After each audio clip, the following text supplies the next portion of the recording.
اس ملک کے اندر ناظرین مسئلہ یہ ہے کہ کوئی بولے نہ، کسی کی آواز نہ نکلے، اس ملک کے اندر قبرستان کسی خاموشی ہو، چونکہ کوئی نہ کوئی ہے جو آوازوں سے ڈرتا ہے، جو کہہ رہا ہے کہ آوازیں نہ آئیں۔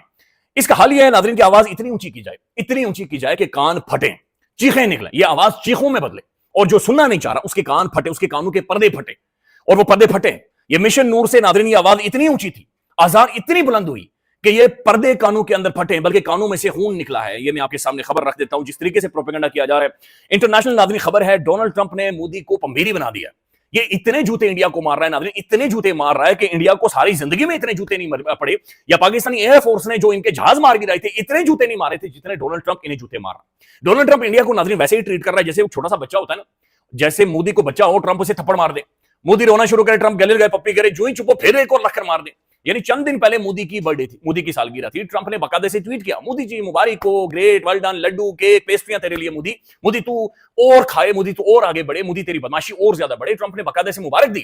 ابھی وہ برتھ ڈے کا کیک مودی نے ٹھیک طرح سے ناظرین کاٹا نہیں تھا، یہاں سے اتارا نہیں تھا مودی نے کہ چابہار پورٹ جو کہ انڈیا کی لائف لائن ہے، جو کہ انڈیا کا آف شور سب سے بڑا ایک پروجیکٹ ہے، اس کے اوپر ڈونلڈ ٹرمپ نے پابندی لگا دی ہے۔ تو انڈیا آفیشلی بغیر پاکستان کے، جو پاکستان کو بائی پاس کر کے وہ سینٹرل ایشیا افغانستان تک جانا چاہ رہا تھا، اب وہ راستہ ناظرین رک گیا ہے۔ ایک دفعہ پھر انڈیا اگر سینٹرل ایشیا یا پھر افغانستان تک جانا چاہتا ہے تو پاکستان کے تلوے چاٹے، پاکستان کے سامنے دم ملائے، اگر ہمیں ترس آ گیا، اگر ہماری رحم دلی ہوئی تو ہم اسے ایکسس دے دیں گے، نہیں تو یہ ایک دفعہ پھر یہ رک گیا، ایک دفعہ پھر بن گیا۔ ادھر سے نیپال الگ سے تھوک رہا ہے، بنگلہ دیش الگ سے انہیں سائیڈ لائن ہو گیا ہے، تو یہ پوزیشن انڈیا کی بنی ہوئی ہے۔ پھر ٹرمپ کے شی جن پنگ کی بات چیت ہوئی ہے، وہ بھی آپ کے سامنے رکھتے ہیں۔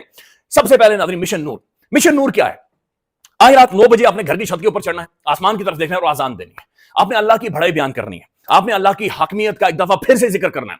اللہ اکبر، اللہ سب سے بڑا ہے۔ یہ تحریک انصاف کے سوشل میڈیا کے ایک جو نوجوان ہیں احمد خان صاحب، انہوں نے شروع کیا اور پھر اس نے سوشل میڈیا پر ایک بوال برپا کر دیا، سوشل میڈیا کو اور پھاڑ کر رکھ دیا اس نے۔ یہ سب سے بڑا ٹرینڈ ہے گزشتہ 1-1.5 ہفتے کا، یہ سب سے بڑی پاکستان کے سوشل میڈیا کی ڈسکشن ہے کہ مشن نور آپ نے چھت پر چڑھنا ہے اور آپ نے اذان دینی ہے۔ ناظرین ہم نے بچپن سے یہ سنا تھا کہ جب آپ اذان دیتے تو شیطان ڈرتا ہے، شیطان کانپتا ہے۔ ہم نے یہ بھی سنا تھا کہ جب آپ اذان دیتے شیطان کو آگ لگ جاتی ہے، وہ اس آگ کے اندر جلنا شروع ہو جاتا ہے۔ ہم نے یہ بھی سنا تھا کہ جب آپ اذان دیتے تو شیطان اپنا راستہ بدل دیتا ہے، آپ کی مصیبتیں ٹلتی ہیں، آپ کے لیے آسانیاں پیدا ہونا شروع ہو جاتی ہیں۔ ہم نے سیلاب کے دوران یہ دیکھا کہ جب سیلاب آ رہا تھا تو لوگ سامنے کھڑے ہو کر سائڈ پر اذان دے رہے تھے، لوگ قرآن کریم سے سیلاب کے سامنے کر رہے تھے۔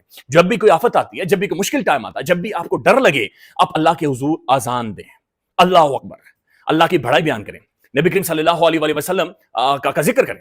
تو یہ ناظرین ہوتا ہے۔ لیکن مشن نور کے بارے میں جب یہ کہا گیا کہ آج کی رات جناب 9 بجے لوگ گھروں کی چھتوں کے اوپر ہوں گے، کروڑوں کی تعداد میں لوگ ہوں گے، اذان کی صدائیں بلند ہوگی، اور یہ اذان ہوگی اللہ کے سامنے ایک التجا کے طور پر، ایک درخواست کے طور پر کہ اللہ کریم زمین خدا ہم سے بیعت کروانا چاہتا ہے، ہم کمزور پڑ گئے، ہمیں مارا جا رہا ہے، ہمارے پاس اور کوئی حل نہیں ہے، تو بہت بڑا ہے، تیری ذات بڑی ہے، تو ہر چیز کے اوپر قادر ہے، اے اللہ کی ذات ہمیں بچا، اے اللہ کی ذات ہمیں بچا۔ تو یہ اللہ کے سامنے ایک درخواست تھی۔ ناظرین یہ چند گھنٹے پہلے، یعنی یہ اذان کے چند گھنٹے پہلے پاکستان کے اندر واویلا مچاتا ہے، سوشل میڈیا پر آڈیوز آتی ہیں، ویڈیوز، اور مختلف مولوی کرام ہیں وہ کھڑے ہو جاتے ہیں، مولوی کوئی کہتا ہے انجو جاسی، کوئی کہتا ہے انجو جاسی، اور ایسی ناظرین وہ تعبیریں اور ایسا وہ بیک گراؤنڈ پیش کر رہے ہیں کہ بندہ دھنگ رہ جاتا ہے۔ اوپر سے ناظرین ہماری ایک مذہبی تعلیم بہت سارے حوالوں سے بہت زیادہ کم ہے، اور شرمندگی کے ساتھ میں بھی اس چیز کا اظہار کرتا ہوں کہ میری بھی بہت زیادہ کم ہے، یہ نہیں ہونی چاہیے۔ اسی وجہ سے ناظرین پاکستان کے اندر کھلواڑ کیا جاتا ہے ہمارے ساتھ ایک مذہبی لحاظ سے بھی۔ بلاسفیمی گینگ کیا تھا نا، باقاعدہ سے مذہب کا استعمال کرتے ہوئے وہ لوگوں کو ولنریبل کرتے تھے، فائنینشیل فائدے اٹھاتے تھے، پیسے اٹھاتے تھے، لوگوں کے اوپر توہین کے جعلی مقدمات بنا کر، جعلی الزامات لگا کر۔ اب ناظرین سوشل میڈیا کے اوپر وہ بہت سارے مولوی حضرات ہیں۔ ایک تو ناظرین یہ پاکستان کے اندر بسد احترام بڑا مسئلہ ہے کہ مولوی کو سب سے پہلے خریدا جاتا ہے، اور مولوی سب سے پہلے جا کر ظالم کا سہارا بنتا ہے، یہ ظالم کے ساتھ جا کر کھڑا ہو جاتا ہے۔ 2-2.5 سالوں میں جتنا مولوی نے اس ظالم کو سپورٹ کیا ہے ناظرین، جتنا ظلم کے اوپر مولوی کی خاموشی تھی، ممبر کے اوپر بیٹھ کر یہ مولوی جتنا خاموش رہا، اتنا شاید ہی پاکستان کے اندر کوئی خاموش رہا ہو، لیکن یہ افسوسناک ہے، یہ پریشان کن۔ اب ناظرین آوازیں یہ آنا شروع ہو گئی ہیں کہ نہیں، جو مشن نور ہے نا، یہ اصل میں قادیانیوں کے جو پیشوا تھے انہوں نے جناب یہ پھیلانے کے لیے استعمال کیا تھا۔ اور پھر یہاں تک کہا جا رہا ہے کہ جو 20 سپٹمبر کی تاریخ ہے بہت خوفناک تاریخ ہے، اسے کیلنڈر کے اندر سے نکال لیں، چونکہ قادیانیوں کا جو ایک ہیڈ کوارٹر تھا اس کا افتتاح 20 تاریخ کو ہوا تھا، لہذا نہ تو مشن نور آنا چاہیے، نہ تو رات کو اذان دیں، اور نہ ہی آپ نے 20 تاریخ کا انتخاب کرنا ہے۔ بھائی کوئی خدا کا خوف کرے، نور کا مطلب روشنی ہوتا ہے، نور کا مطلب ہوتا ہے اندھیروں کو چیرنے والی جو روشنی ہوتا ہے، لیکن اس ملک کے اندر یہ باقاعدہ سے شروع کروا دیا۔ اب میں چند ایک چیزیں آپ کے سامنے رکھتا ہوں۔ پاکستان کے جو ایکس پریزیڈنٹ ہیں عارف الوی صاحب نے بھی اس حوالے سے ٹویٹ کیا ہے۔ پھر ناظرین مختلف اور لوگ ہیں وہ بھی اس حوالے سے بات چیت اور گفتگو کر رہے ہیں، لیکن سب سے پہلے میں آپ کے سامنے رکھنا چاہوں یہ عمران احمد خان نیازی کی بہن علیمہ خان صاحب، انہوں نے اپنے اسٹیٹس کے اوپر واٹس ایپ اسٹیٹس کے اوپر لگایا ہے مشن نور مجھے ہے حکم اذان، یعنی کہ مجھے اذان دینے کا حکم ہے مشکل وقت میں مشکل اوقات میں۔ پھر اس کے بعد ناظرین عالیہ حمزہ صاحبہ، عالیہ حمزہ نے مشن نور کے حوالے سے واضح پیغام جاری کیا ہے۔ مشن نور پاکستان تحریک انصاف کے تمام ٹکٹ ہولڈر، سٹیک ہولڈرز، قائدین اور اراکین، تمام تنظیموں کے عہدیداروں اور تمام الائڈ ونگ سے گزارش ہے کہ 20 سپٹمبر بروز ہفتہ رات 9 بجے ہر گھر، گلی، محلہ، دکان، بازار جہاں موجود ہوں اذان دیں، اجتماعی اذان کا بھی اہتمام کریں، سب وزیر اعظم پاکستان عمران خان کی رہائی کے لیے اور ان کی سلامتی کے لیے دعائیں مانگیں، اذان دیں اور اللہ سے درخواست کریں، اللہ کے سامنے ناظرین جھکیں۔ تو یہ ساری کہانی ہے۔ لیکن پاکستان کے جو ایکس پریزیڈنٹ عارف علوی صاحب ہیں وہ کہہ رہے ہیں کہ میں نے ٹویٹ کیا تھا لیکن میں ٹویٹ ڈیلیٹ کر رہا ہوں۔ جناب یہ بڑی غلط چیز ہے اور یہ نہیں ہونا چاہیے، اس کا جو پس منظر ہے اور جو اس کا تاریخیں ہیں یہ بڑی متنازع ہیں اور یہ سب کچھ نہیں ہونا چاہیے۔ پھر ناظرین عمران ریاض خان صاحب لکھتے ہیں مشن نور کے سوشل میڈیا پر اب تک 1 کروڑ سے زیادہ ویوز ہو چکے ہیں اور یہ لگاتار ٹرینڈ بنتا جا رہا ہے۔ رات کے اس پہر سازشی میٹنگ اس سے پیدا ہونے والے خوف کی واضح علامت ہے۔ تو یہ بھی وہ رپورٹ کر رہے ہیں کوئی میٹنگ ہوئی ہے، کوئی ڈسکشن ہوئی ہے اور اس چیز کو روکا جا رہا ہے۔ ناظرین یہ جو موومنٹ ہے مشن نور کے حوالے سے، اذان کے حوالے سے، اگر کچھ لوگوں کو اعتراض ہے تو یہ وہ کل دے دیں، یعنی جنہیں آج کی تاریخ کے اوپر، آج کے دن کے اوپر اعتراض ہے وہ کل دے دیں، وہ کل یہ کہہ دیں کہ اچھا جی ہم ایک نیا مشن لانچ کر رہے ہیں، مشن اذان، ہم کل رات 9 بجے چھتوں پر اذان دیں گے۔ حلیم عادل شیخ صاحب نے بھی کہا تو ٹھیک ہے آپ کل اذان دے دیں، اگر آج کی تاریخ آپ کے مطابق متنازع ہے تو آپ کل اذان دے دیں، پرسوں دے دیں، آپ اگلی تاریخ دے دیں، اچھا جی ہم اس مہینے کی 26 تاریخ کو بھی اذان دیں گے، ہم اس مہینے کی 28 تاریخ کو بھی اذان دیں گے۔ اذان نہیں دینی، اذان وہ انڈیجنس ناظرین تحریک انصاف کے سوشل میڈیا کی موومنٹ، اس کا حصہ نہیں بننا بھائی، اس سے سائیڈ لائن ہونا ہے۔ یہ بات ذہن میں رکھیں ناظرین، تحریک انصاف کا جو سوشل میڈیا ہے یہ اپنے آپ میں سلمان خان ہے، یہ کام ایسے ہی کرتا ہے، یہ کہتا ہے جب میں ایک دفعہ فیصلہ کر لوں تو پھر میں خود کی بھی نہیں سنتا۔ حیران کن طور پر اتنی بڑی بڑی شخصیات عارف علوی صاحب، حلیم عادل شیخ صاحب کی اسٹیٹمنٹوں کے بعد یہ مزید ٹرینڈ کر رہا ہے اور یہ پہلے شاید کم ویڈیوز آنی تھی، اب زیادہ ویڈیوز آئیں گے، اب زیادہ لوگ جا کر اذان دینا شروع کر دیں گے۔ ناظرین ایک اور خبر ہے، یہ بہت ہی افسوسناک خبر ہے، پاکستان کے بڑی پرومیننٹ شخصیت محترمہ یہ ایمان مزاری صاحبہ، ہادی علی چٹھا صاحب بڑی پرومیننٹ لائرز ہیں، بڑے پرومیننٹ ہیومن رائٹ ایکٹیوسٹ ہیں، بہت بڑی شخصیات ہیں پاکستان کی۔ ایمان مزاری اور ان کے شوہر ہادی علی چٹھا کے گھر رات 1 بجے اسلام آباد پولیس نے گرفتاری کے لیے چھاپا مارا ہے۔ ایمان مزاری اور ہادی علی چٹھا گھر میں موجود نہ تھے، اس کے باعث گرفتار نہیں ہو سکے۔ گزشتہ روز اسلام آباد کے صدر کی مدعیت میں مقدمہ درج ہوا ہے، جھوٹا مقدمہ ہے، فیک مقدمہ ہے، لیکن ایڈوکیٹ ایمان مزاری جو کہ چیف جسٹس سے سوال کر رہی ہیں کہ آپ نے کیسے ڈیروگیٹری ریمارکس یا پھر ایک ورکنگ پلیس پہ خاتون کو ہیرس کیا ہے، ان کا ناظرین ان کے گھروں میں اب چھاپا مارا جا رہا ہے کہ ہم نے رات کی تاریکی میں انہیں پکڑنا ہے، رات کی تاریکی میں انہیں دبوچنا ہے۔ اندازہ یہ اسلام آباد کے سینٹر میں ہو رہا ہے اور یہ ایمان مزاری اور ہادی علی چٹھا کے ساتھ ہو رہا ہے، تو آپ عام لوگوں کا، یہ میرے جیسے آپ جیسے لوگوں کا اندازہ لگا لیں کہ ان کی کیا پوزیشن ہوگی اور کتنی زیادہ انہیں قانونی پروٹیکشن ہے یا ان کی کیا صورتحال ہے۔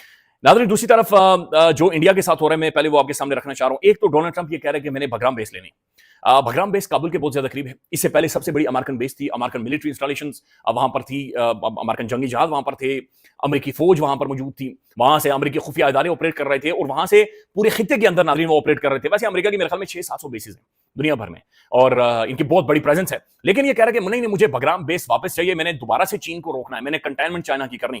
نجم سیٹھی صاحب کہتے ہیں کہ طالبان گھاس کھا لیں گے مگر بھگرام بیس امریکہ کو نہیں دیں گے۔ سوال ہی پیدا نہیں ہوتا کہ پیسے لے کر بھگرام بیس امریکہ کو دے دی جائے، یہ بھول جائے امریکہ، یہ نہیں ہوگا۔ طالبان کے لیے پیسہ اور ڈپلومیسی کوئی خاص حیثیت نہیں رکھتی۔ ناظرین افغانستان کے اندر 2 دہائیوں تک یہ جنگ چلی، افغانستان کے پہاڑ کالے ہو گئے، ان کی ایک پوری نسل تباہ ہو گئی، ماری گئی، معیشت تباہ، بالکل اجڑ گیا افغانستان، وہاں کی خواتین کے ساتھ کیا کیا ظلم زیادتیاں نہیں ہوئی۔ آج وہی نوسر باز امریکہ اور ٹرمپ دوبارہ سے اٹھ کر کہہ رہے ہیں کہ مجھے ایک اور کھلونا چاہیے کھیلنے کے لیے، لہذا مجھے بھگرام بیس چاہیے۔ آپ اندازہ لگائیں جو ورلڈ آرڈر کے کسٹوڈین ہیں، جو انٹرنیشنل ایک ہیجمونی اپنی ثابت کرتے ہیں کہ ہم ایک ہیجمونک پاور ہیں، ان کی اخلاقی، قانونی، لیگل ورلڈ آرڈر کے اندر ان کے اسٹیچر کا اندازہ لگا لیں کہ بھائی ان سے زیادہ ٹھگ اور بےایمان تو ہے ہی کوئی نہیں۔ علامہ اقبال نے ٹھیک کہا تھا ناظرین، انہوں نے یہ جو یونائٹڈ نیشن اقوام متحدہ اس کی پیرنٹ آرگنائزیشن تھی لیگ آف نیشنز، انہوں نے کہا تھا کفن چوروں کی محفل ہے، یہ کفن چوروں کی، یہ کفن چور ہے جس طریقے کا ان کا بیہیویئر۔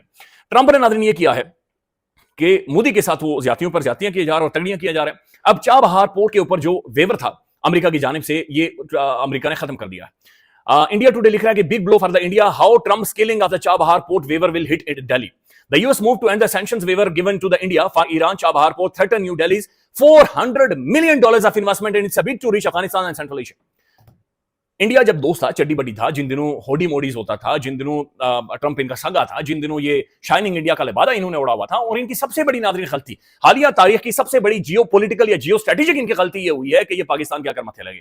ہمیں آگے ہی ناظرین روٹی نہیں پوری ہو رہی تھی، ہم آپس میں جھگڑے ہوئے ایک دوسرے کے منہ نوچ رہے تھے، جب انہوں نے حملہ کیا پہلے ان کو مارے نہ تھپڑ اس کے بعد کام کریں گے تو پھر پاکستانی جو ملٹری ہے ناظرین انہوں نے وہ ضرب لگائی ہے کہ انڈیا اس میں سے اب نہیں نکل سکتا اور اگلے 50 سالوں تک انڈیا اس سے ریوائیو ہی نہیں کرے گا. ان کا پورا پولیٹیکل ڈھانچہ ود ان انڈیا کولیپس کر گیا, پورا سسٹم کولیپس کر گیا, پورا میڈیا انڈسٹری ان کی کولیپس کر گئی ہے, ان کا پورا ایک انٹلیکٹ ایک فکری ڈھانچہ ناظرین انڈیا کے اندر کولیپس کر گیا. جو الائن کر رہا تھا مودی کے ساتھ, جو جھوٹ بول رہا تھا انڈیا کے ساتھ, جو وہاں کی ینگ جنریشن کے ساتھ, نسل کے ساتھ جھوٹ بول رہا تھا, وہ سارے کا سارا کولیپس کر گیا. اب $500 ملین سے زیادہ ناظرین ان کی انویسٹمنٹ ہے. یہ کوریڈور ہے, گیٹ وے تھا سینٹرل ایشیا تک, افغانستان تک. پاکستان کو بائی پاس کرتے ہوئے ٹرمپ نے اس کے اوپر پابندیاں, وہ جو ویور تھا سینکشنز کا, وہ ختم کر دیا. اور وہ ٹرمپ ایران کے اوپر میکسیمم سینکشنز لگانے جا رہے ہیں, میکسیمم پریشر لگانے جا رہا ہے. لہذا اسی ایران کی جو چاہ بہار تھی یہ یعنی چاہ بہار ٹرمپ نے ایسے کر کے سائڈ پر پھینک دیا. اخبار کی خبر ہے, یہ ڈان اخبار کی اور یہ انٹرنیشنل خبر ہے. Xi ask Trump to avoid unilateral trade decisions. تو ڈونلڈ ٹرمپ کی اور شی جن پنگ کی ملاقات ہوئی ہے. چائنا نے بڑا کیٹیگوریکلی کہا کہ بھائی جو آپ اکیلے صبح اٹھ کے نا نائی دھوئے بغیر آپ جو پابندیاں لگا دیتے ہیں یا ٹیرف لگا دیتے ہیں, اس چیز کو ختم کریں. تو جو یونیلیٹرل ڈیسیژنز ہیں انہیں آپ ختم کریں اور ہمارے ساتھ بات چیت کریں, ڈسکشن کریں. اس کے اوپر ڈسکشن ہوگی ناظرین ٹک ٹاک ایپ کے اوپر. امریکہ یہ کہہ رہے ہیں کہ ہمیں اس کے رائٹ چاہیے. ٹرمپ جو 2024 کی الیکشن جیتا یہ ٹک ٹاک کی وجہ سے جیتا ہے, لہذا یہ اس کے اوپر کوئی ڈسکشن ہوگی اور اس کے اوپر ایک بزنس ڈیل بننی ہے. پھر جو ٹیرف ہے, پھر جو ٹریڈ ہے, ان ساری چیزوں کے اوپر بھی ڈسکشن ہونی ہے. لہذا یہ ایک خوشائن چیز ہے کہ دو ایک بڑی میجر ایمرجنگ سپر پاور یا ایک طرح کی سپر پاور اور ایک دوسری سپر پاور جو کہ غروب ہو رہی ہے, ان کے درمیان ایک ڈسکشن اور بات چیت اور گفتگو ہوئی ہے. خیال رکھیے گا. اللہ حافظ.